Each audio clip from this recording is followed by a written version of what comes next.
Hello everyone, and welcome to, or back to the channel. I'm Origin Gaming, and in this video I'm going to attempt to beat State of Decay 2's Lethal Zone without losing any community members. For this run, I did not use any legacy members, legacy boons, or anything else that can be earned outside of the individual run, such as prestige points from Daybreak. The run fails if I lose any one of my community members. The run does not fail if it's just an allied enclave that happens to have someone die. I'm also not allowed to exile anyone from the community, so anybody who gets added has to stay for the rest of the run. With that bit of introduction out of the way, let's get right into the rest of the run. Before even going to claim the Firewatch Fortress, I started off the run by running down to the Ranger's Toolshed, as it's often a good place to find some early ranged weapons. This ended up being a great start to the run, because I found a hunting crossbow and a solid shotgun. After I got my hands on those early ranged weapons, I headed up to the Firewatch Fortress to claim my first base. Let's claim it and move in. Good idea. With the base secure, I then utilized the lookout tower within the base to scout out the surrounding area. That should do it.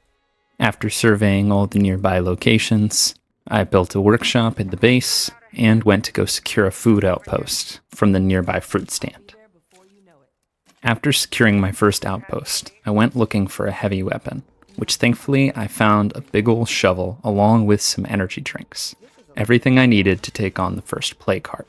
With the shovel and the energy drinks in hand, I headed over to the first play cart. I used stealth to clear out as many of the zombies on the outside and inside of the house as possible before I started attacking it.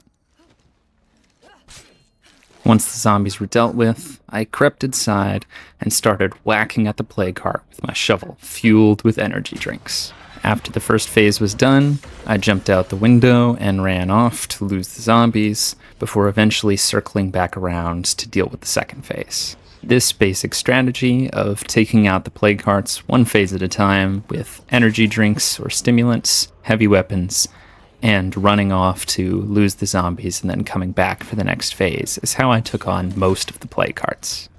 After destroying the plague cart's second phase, I once again jumped out the window and ran for it, but this time when I came back to the house there were quite a few more zombies waiting on the outside, so I made good use of that hunting crossbow that I found early on. After they had been cleared, I ran back in to finish off my very first play cart of the run. Now there's only 27 left to go. Although this first play cart went off without too many problems, I knew I still had a lot of trouble ahead of me. I ran back to turn in some of the plague samples I got from the heart and complete the quest for the tenants. After that, I switched characters and attempted to go grab the starter car before the game decided to send ferals and a juggernaut after me. Forced to abandon the car for the time being, I went to the nearby military quarantine station to loot that and turn it into an outpost. Eventually, after the juggernaut wandered off, I went back to reclaim the starter car. Now that I had access to the car, I went off to do the Sheriff's Stolen Meds mission. Upon arriving at the home of the thieves, I was immediately ambushed by a feral. I ended up just running through the house and letting the thieves deal with the feral themselves, as I knew they wouldn't be hostile to me until after we had our conversation. I then asked politely for the meds back, to which they placed half of them on the ground, but this was all part of a trick, an attempt to get me to walk away and then shoot me in the back.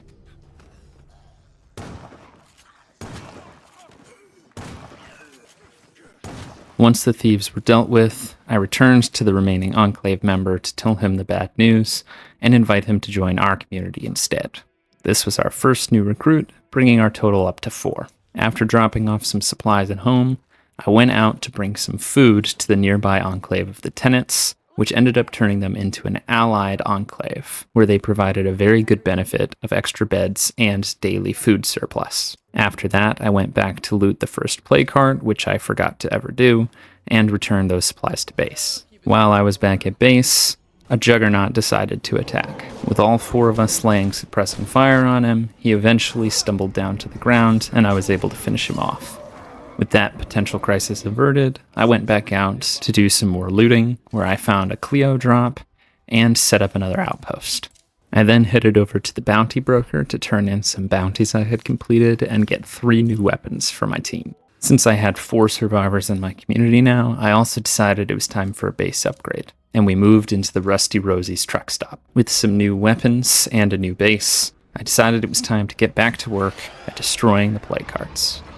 I started by taking out the one in the old red barn not far from our new base. The first 2 phases went down fairly easily, and I used some fireworks to distract the zombies so I could go in and destroy the last phase. Destroying that plague cart turned Avon into a hero, providing the very helpful benefit of hygiene standards, increasing the infection resistance for my whole community. In the process, though, I awakened another plague cart, which had infesting hordes moving all over the place, preparing to set up siege sites for my base. Not wanting an attack on the base, I did my best to thin these hordes before they got to be too much of a problem. After that, I went to destroy the nearby plague cart at Snoat's Food and Farm Supply.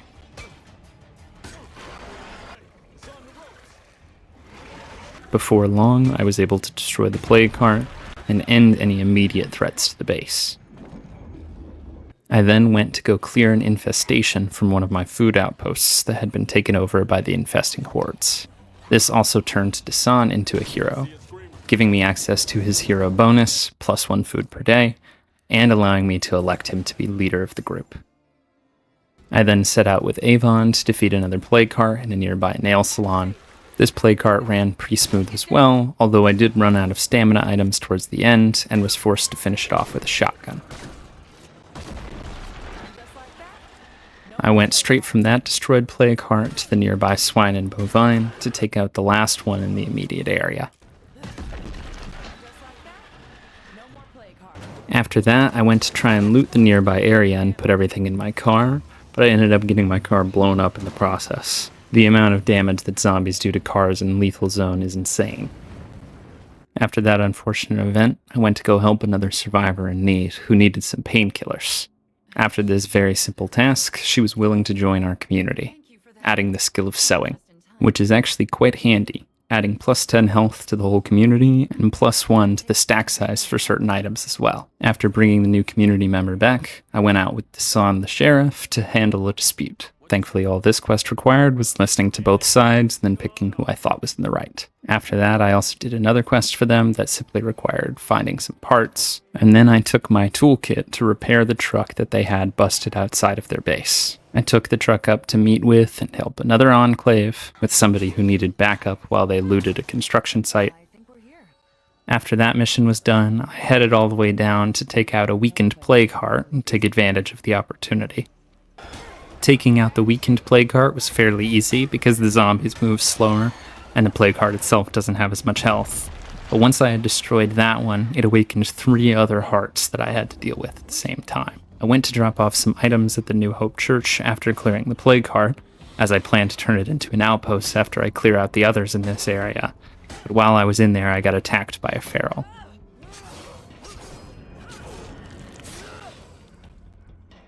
After finishing off the feral, I went straight to the next plague cart in a nearby auto shop. This plague cart proved to be the hardest so far, as they just kept sending more and more ferals at me after each wave. Eventually I was able to get it, but the game still sent 1 more feral after me for good measure. After swapping back to Dasan because Avon was too tired, I started taking out the next closest one in the Peddler's Barbecue. This plague cart was also particularly difficult, and it felt like they just kept sending the whole kitchen sink at me. At least 3 ferals after each phase, screamers, armored zombies, and everything else just kept coming at me. It eventually got so bad that I had to retreat once again to change characters in order to finish off the plague cart. Compared to the plague cart in the Peddler's Barbecue, the next one in the Swine and Bovine Express was relatively easy. The only real difficulty that I had with this plague cart is that halfway through I got the curveball Smoke Storm, which drained my stamina. After having cleared that final plague heart in the area, I was finally able to claim the New Hope Church as the landmark outpost for the Providence Ridge map. The New Hope Church has 3 different strategies that you can choose from, and each is helpful in its own set of circumstances. After establishing the outpost, I went to do a mission for the car doctors, clearing the auto repair shop for them to use. Not too long after, I got another mission for the car doctors to just give them some ammo. This brought us from friendly to allied, and we got the helpful bonus of morale and food. After that mission, I did a couple more for a couple of different enclaves to get as many allies as possible. Around this time, I also finally went back to repair and retrieve that car I blew up earlier. Eventually, after doing a few other quests, I got a call from the car doctors that said one of their people was missing. When I found him, it turned out he didn't want to be part of that group anymore, so I invited him to join ours. After having spent a while doing missions for various enclaves, I decided it was time to get back to taking down the plague hearts. Just like that, no more plague heart. Not long after that, I had to go deal with a hostile enclave that came from a curveball that was blocking some of my resource uptake. Thankfully, I got more help than hurt from the zombies in this situation. Once the gang was dealt with, I went to help a nearby survivor and ended up recruiting him to be the 7th member of our community. To the base. After taking down one more plague heart with Avon, who had by this point become my first choice for dealing with plague hearts, I took the newbie to deal with another mission where I had to fight some hostile survivors. After that was done, I took Dustin to clear a radio tower and to attack another weakened plague heart. After the weakened plague heart was defeated, I had to head back to base to clear out some infestations that were starting to build up around, nearly starting a siege. After that, I switched back to Avon to go deal with a plague heart that was right next to a new friendly enclave. After that, I went to clear another one at the Pale Blue House, which brought me to the total number of 14 out of 28 plague hearts. Finally halfway there. No more plague heart. I then set up an outpost at the Lake Abigail fruit stand to act as a forward base as I began to clear Prescott of plague hearts. Keep at it. This plague heart in the Tartan Mart went fairly smoothly, but the next one did not go quite so smoothly. I took out the first phase without any problems, but while I was trying to head back for the second phase, I was dealing with some zombies when I did not realize a bloater sneak up behind me. At this point, I thought it was over, especially when I got knocked back to the ground, as my max health continued to decrease. But against all odds, Dustin survived with a tiny sliver of health, and I ran as fast as I could away. Thankfully, I had a plague cure on me, and there was a first aid kit that I had stashed on a nearby roof. I'm convinced that what happened next was the game's fury at me for somehow surviving that mess, so they sent literally 5 ferals after me. Thankfully, I was just able to get on top of this mobile home in time.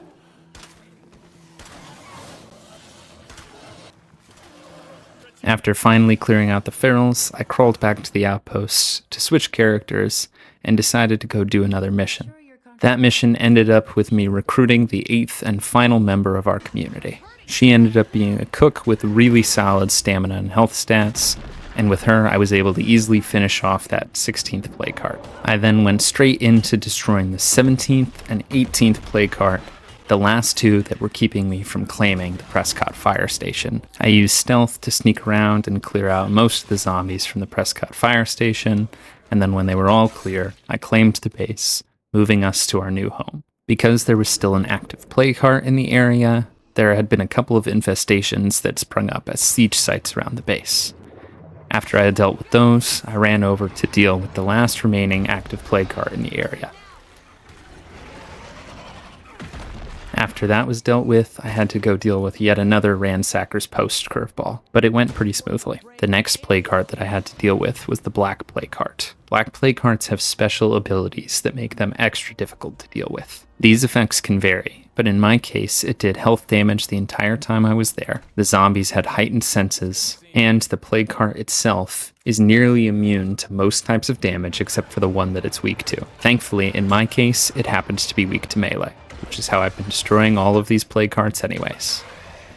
At first, things were running pretty smoothly, until I got glitched out and stuck in this window. I tried using the radio commands to get unstuck, but at first it didn't work because I was taking periodic damage, and the radio command only works if you're not taking damage. I called in sniper support to help me deal with the zombies while I tried to figure out a way out of this, but I was seriously beginning to wonder if there was a way out, or if this was going to be how the run ended. Just when I was beginning to run out of options and was about to try force quitting to see when I joined back in the game if it would fix it, the radio command finally worked, and I was able to get away. Now that I was unstuck, I was able to finish off the black plague cart, and plague cart number 20. With the black plague cart defeated, and only 8 total plague carts remaining, I could see the writing on the wall, and I started to feel like I could actually complete this run. It was also about this point in the run where I remembered how incredibly overpowered outpost incendiary mines are, and realized I probably should have been utilizing them to my benefit more often.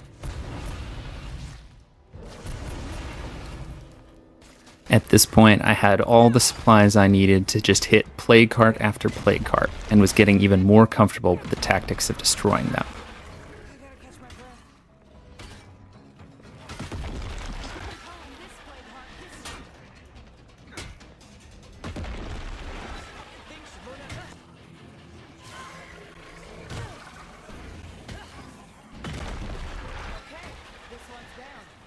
Unfortunately, I lost the footage for one of them, but by this point I had destroyed 6 straight plague carts. There were only 2 left, one that I knew where it was and one that I didn't. After restocking, I went to destroy the last plague cart that I knew of, and then used the radio command to locate a plague cart for the first time.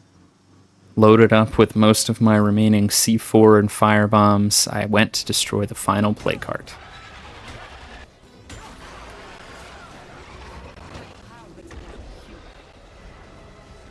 Since I knew I wouldn't really need them after this, I went ahead and used up all of my fuel bombs to clear out as many zombies as possible, making the final phase a little bit easier.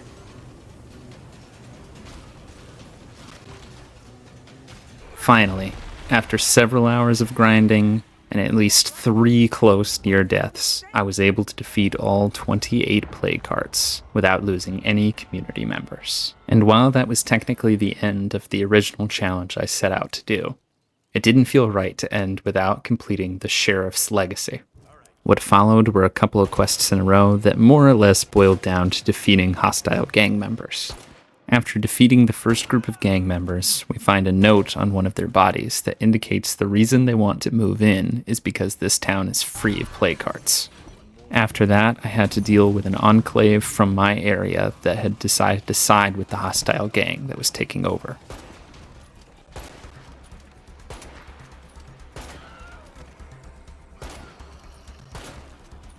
Once that had been dealt with, I had to go back to my very first allies in this entire map, the tenants, who were under attack.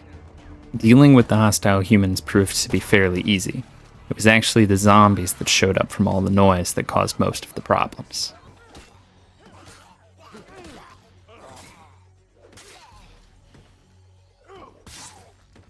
After that was one more quest, and I decided to go to the tenants to receive the optional assistance that they had for the final quest, but it ended up not being worth the trouble, as the game decided to punish me with a triple pack of ferals and a gargantuan juggernaut.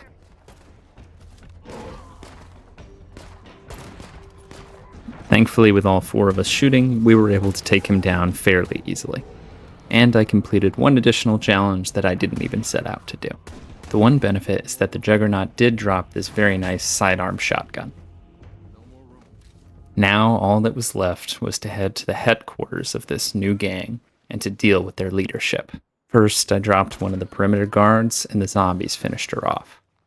I then got some good use out of that new shotgun, dealing with a feral that charged me and one of the other guards on the first floor.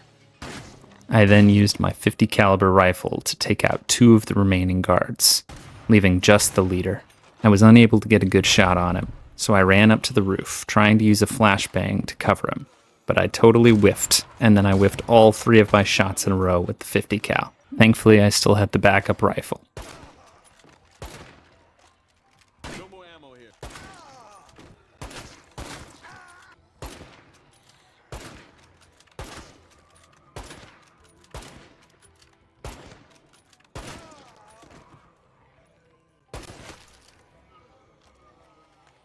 And after all that, the run was finally complete. And the answer is yes.